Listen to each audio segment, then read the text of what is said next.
ആദ്യമായിട്ട് ഇത് സംഘടിപ്പിച്ച സംഘാടകർക്ക് നന്ദി പറഞ്ഞുകൊണ്ട് ഞാൻ സംസാരം തുടങ്ങുക. പിന്നെ എല്ലാവരും ഞാൻ കണ്ടിൽ തെങ്ങുതോട്ടത്തിൽ ആലിക്കുട്ടിയാച്ചിൻ്റെ മകനാണ്, 4ാമത്തെ മകൻ, ആൺകുട്ടികളിൽ 4ാമത്തത്. ഡീറ്റെയിൽസൊക്കെ എല്ലാവരും പറഞ്ഞിട്ടുണ്ടാവും. പിന്നെ കുട്ടികളെ കഥ പറയുകയെന്ന് വെച്ചാൽ, ഞാനാണ് വിദ്യാഭ്യാസപരമായിട്ട് കണ്ടിയിൽ ഫസ്റ്റിൽ ഗവൺമെൻറ് ജോലി കയറുന്നത്. കണ്ണി കുടുംബത്തിൽ ആദ്യമായിട്ട് ഞാനാണ്.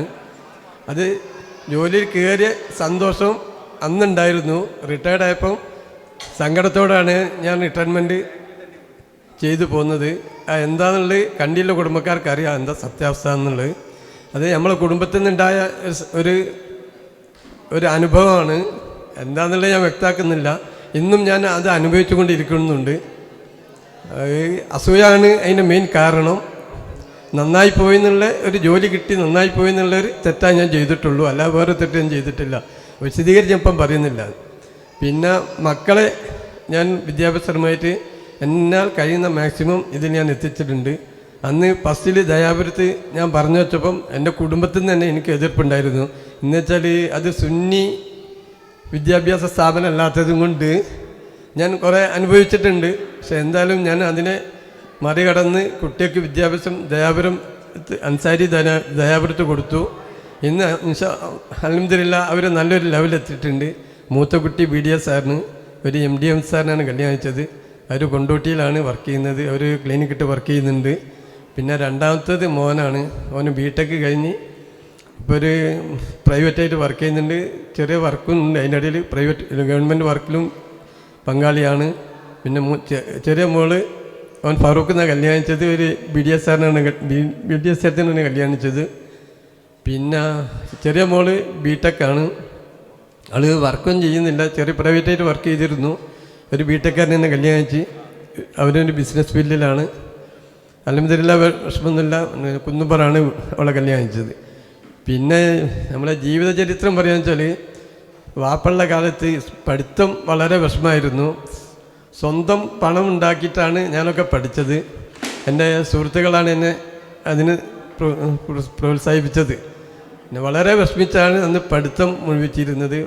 രാവിലെ സ്കൂളിൽ പോകുന്നതിന് മുമ്പേ 2 കെട്ട് പുല്ലരിഞ്ഞ് ആലയെ കൊണ്ടുവച്ചിട്ടേ വാപ്പ വിടുമായിരുന്നു.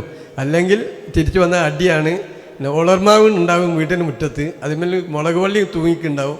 ആ വള്ളി കട്ട് ചെയ്തിട്ടാണ് അടിക്കുക. പുല്ലരിഞ്ഞിട്ടെടുത്തില്ല. ഭയങ്കര കഷ്ടപ്പാടായിരുന്നു.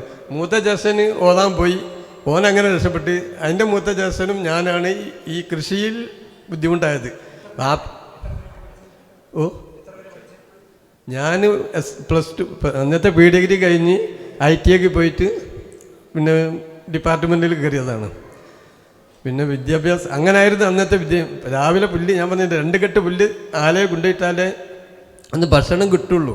അത് പൈസ ഒന്നും തരില്ല, സ്കൂളിൽ പോകാൻ പൈസ വരില്ല, ഡ്രസ്സ് വാങ്ങി തരില്ല, ഒക്കെ നമ്മൾ നയിച്ചിട്ട് പോയി വാങ്ങണം. മൂത്ത കാരണവരങ്ങനെ രാവിലെ അന്ന് 2 മൂരികൾ, ഒരു കാള, 2 പശുക്കൾ, 2 ആട്. ഇതാണ് വാപ്പൻ്റെ തൊഴിൽ. വാപ്പ കൃഷിയായിട്ട് അങ്ങനെ പോകും. വിദ്യാഭ്യാസപരമായിട്ടൊന്നും ഒരു മുൻതൂക്കം കൊടുത്തിട്ടില്ലായിരുന്നു. അങ്ങനെ പഠിച്ച് അപ്പം പുല്ലരിഞ്ഞ് കൊണ്ടിട്ടെടുത്ത് വൈകുന്നേരം മൂരികൾ ഒരു മല ഉണ്ട്. ഇപ്പം ഞാൻ കോറിയെന്ന് പറഞ്ഞ സ്ഥലം അന്നൊരു മലയായിരുന്നു. ഒരു 3 ഏക്കർ 3.5 ഏക്കർ മലയായിരുന്നു. അവിടെ കൊണ്ടുപോകും. കുറുക്കന്മാരായിരിക്കും കയറി ചെല്ലുന്ന, പിന്നെ കുറുക്കന്മാരാണ് കാണുക. പേടിച്ചിട്ടാണ് പോല്. മുരൾ കഴിച്ചുകൊണ്ടുവന്നെങ്കിൽ ഭയങ്കര റിസ്ക് ആയിരുന്നു.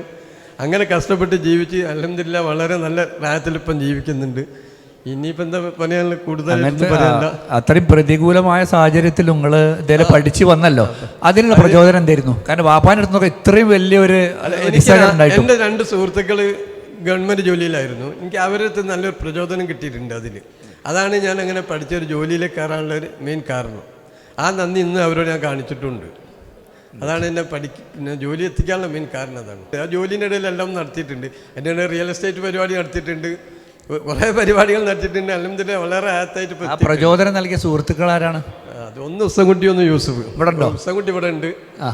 ഓന് എഞ്ചിനീയർ, പിന്നെ SE ആയിട്ട് റിട്ടയർഡ് ആയതാണ്.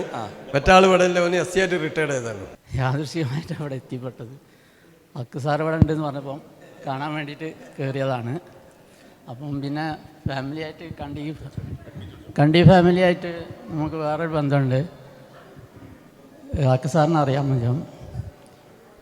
മൂത്ത എൻ്റെ മൂത്തമ്മ ഇവിടെയാണുള്ളത്. അപ്പോൾ അതിൽപ്പെട്ട ആളാണ് കഴിഞ്ഞ ദിവസം അനുജനാണ് മരിച്ചിരിക്കുന്നത്. ഏട്ടത്തിയാണ്. ആ ആ ആ ഞങ്ങളുടെ കുടുംബത്തിൽ ഏറ്റവും മൂത്താളും ഏറ്റവും കള്ളംതൊട്ടുകളെ വന്നിരുന്നത് ഞങ്ങളുടെ ഫാമിലിയിൽ. അതിൽ മൂത്തമ്മയാണ് അത്. എൻ്റെ അമ്മ ഏറ്റവും ഇളയത്. സലാം അമ്മാവൻ്റെ മകനാണ്. അതെ, അത് പ്രചോദനം എന്ന് പറഞ്ഞാൽ ഇപ്പം ഇവരെൻ്റെ ജൂനിയേഴ്സിന് ആ സ്കൂളിലും പിന്നെ മദ്രസിൽ ഇതിലൊക്കെ അവർ ജൂനിയേഴ്സ് ആയിരുന്നു. എൻ്റെ വേറെ സുഹൃത്തുണ്ട് യൂസർ എന്ന് പറഞ്ഞിട്ട്, അവരെല്ലാം എൻ്റെ ജൂനിയറായിരുന്നു. ഞാനാണ് ആദ്യം ഇങ്ങനെ പോയി SLC കഴിഞ്ഞ് വിദ്യാഭ്യാസം ഇങ്ങനെ, അപ്പം എന്നെ ഫോളോ ചെയ്തിട്ടാണ് ഇവർ രണ്ടുപേരും യൂസഫും ഇവരും അതായത്. പിന്നെ ഞാൻ ഇവരെ കൂട്ടത്തിൽ കൂടി. ഞങ്ങളന്ന് 3 പേരെ ഇവിടെ ഉണ്ടായിരുന്നുള്ളൂ. അപ്പോൾ മൂപ്പര് പറഞ്ഞ മാതിരി അന്ന് വളരെ എതിർപ്പുള്ള കാലമാണ് ഈ വിദ്യാഭ്യാസം എന്ന് പറഞ്ഞാൽ. എതിർപ്പുള്ള കാലമാണ് വിദ്യാഭ്യാസത്തിന് പോകുന്നത്. കുട്ടികളൊക്കെ വഴി തയ്ച്ച് പോകുന്നു എന്നുള്ള ഒരു കണ്ടീഷനുള്ള സമയമാണ്. ഞാൻ REC പിന്നെ ഗവൺമെൻറ് UP സ്കൂളിൽ പഠിക്കുന്ന സമയത്ത് അന്നത്തെ ഇവിടുത്തെ പ്രിൻസിപ്പാൾ ഉണ്ടായിരുന്നു ബഹാവുദ്ദീൻ സാഹിബ്. പുള്ളിക്കാരൻ എന്നെ കൊണ്ടുപോയി പഠിപ്പിക്കാൻ വേണ്ടിയിട്ട് അയാളെ മക്കളെ കൂടെ പഠിപ്പിക്കാൻ വേണ്ടി നോക്കിയിരുന്നു. അന്ന് എൻ്റെ ഫാദർ പറഞ്ഞത് പിഴച്ച ഇതാണ്, അതുകൊണ്ട് പറഞ്ഞിട്ട് എന്നെ വിടാത്തത് കൊണ്ടാണ്. അല്ലെങ്കിൽ എൻ്റെ ഇന്നത്തെ ആ പ്രിൻസിപ്പാൾ അന്ന് പിന്നെ കുറച്ച് മറ്റേ ഇതിലായിരുന്നു, പിന്നെ ഇസ്ലാമുമായിട്ട് കുറച്ചൊരു ഇതിലായിരുന്നു. പിന്നെ പിന്നീട് അവസാനം അയാൾ ശരിക്കും ഇസ്ലാമുമായിട്ട് അവസാനം നല്ല ഇതിലാണ് അയാൾ മരണപ്പെട്ടത്. അപ്പോൾ അയാൾ എല്ലാ സ്റ്റേജിലും ഈ കഥ ഇങ്ങനെ പറയാറുണ്ട് വരുന്നു. ഞാൻ അയാളെ കാണുന്നത് BTechന് തൃശ്ശൂർ പോയപ്പം അയാൾ ഒരു മോട്ടിവേഷൻ ക്ലാസ്സിന് അവിടെ കൊണ്ടുവന്നിരുന്നു. അപ്പോൾ അയാളോട് ഞാൻ പോയി കയറി പരിചയപ്പെട്ട് ഞാൻ ആളാണ്. അപ്പോൾ ആ പുള്ളിക്കാരൻ പറയുന്നത് ഇത്രയും കാലഘട്ടം ഞാൻ എന്ന കാര്യം ഓരോ സ്റ്റേജിലും പറയാനുണ്ടായിരുന്നു. അപ്പോൾ എന്നെ ഈ പൊസിഷനിൽ ഇപ്പം കണ്ടതുകൊണ്ട് ഞാൻ വളരെ ആഹ്ലാദിക്കുന്നു എന്ന് പറഞ്ഞു. അപ്പോൾ അന്നത്തെ കാലഘട്ടം അങ്ങനെയായിരുന്നു. അങ്ങനെ അതിൽ നിന്നൊക്കെ ഇങ്ങനെ പോകുന്നതാണ്. അബൂബക്കർ പറഞ്ഞ മാതിരി അന്ന് SLC പാസ്സായവരെന്നെ ഈ മഹലിൽ ഇല്ലയെന്ന് എനിക്ക് തോന്നുന്നത്. ഫസ്റ്റ് ഞാൻ തന്നെയാണെന്ന് എനിക്കും തോന്നുന്നത്. ഞാൻ മുന്നാരുണ്ടെന്നും അറിയില്ല.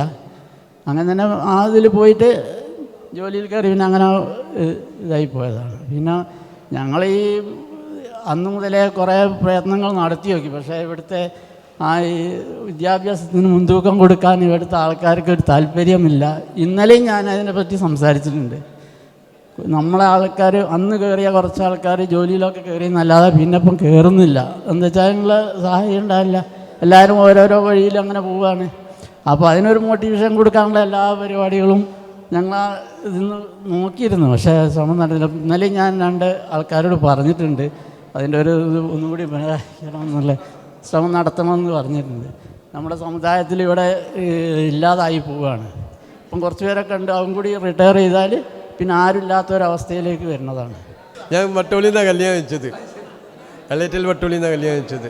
അവർ ഹൗസ് വൈഫായിട്ട് നിൽക്കുന്നു.